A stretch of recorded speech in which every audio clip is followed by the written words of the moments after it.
वेदों का सार उपनिषद।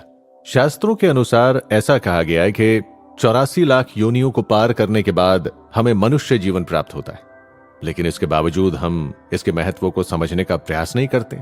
इसका एकमात्र कारण है सत्य का ज्ञान ना होना और अपने अस्तित्व को लेकर मन में उलझन या भटकाव का होना। आपने देखा होगा कितने ही लोग सिर्फ इसीलिए आत्महत्या तक कर लेते हैं क्योंकि उनको अपने मनुष्य जीवन के उद्देश्य और महत्व मालूम नहीं होते। उनको अपने सामने आने वाली समस्या और दुख इतने बड़े लगने लगते हैं कि उसके आगे उन्हें अपना मनुष्य जीवन भी जरूरी नहीं लगता। कई बार आपके मन में भी यह सवाल तो उठता ही होगा कि मनुष्य जीवन मिलने का क्या फायदा है। अगर आप आस्तिक हैं तो आप भगवान को याद करके यह प्रश्न पूछते होंगे, और अगर आप नास्तिक हैं तब भी आपको लगता होगा कि इस पूरे जीवन में ऐसा क्या अचीव किया जाए कि लोग आपके जाने के बाद भी आपको याद रखें। कुल मिलाकर हम सभी के अंदर कहीं ना कहीं यह प्रश्न रहता है कि आखिर हमें मनुष्य जीवन क्यों मिला और इस मनुष्य जीवन को हम किस तरह सार्थक बना सकते हैं।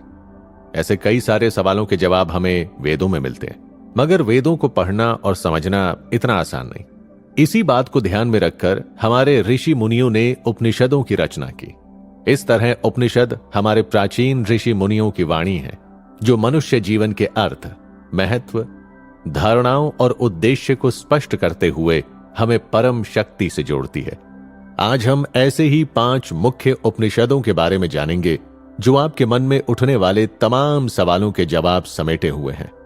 तो आइए हम एक एक करके 5 मुख्य उपनिषदों को समझते हैं।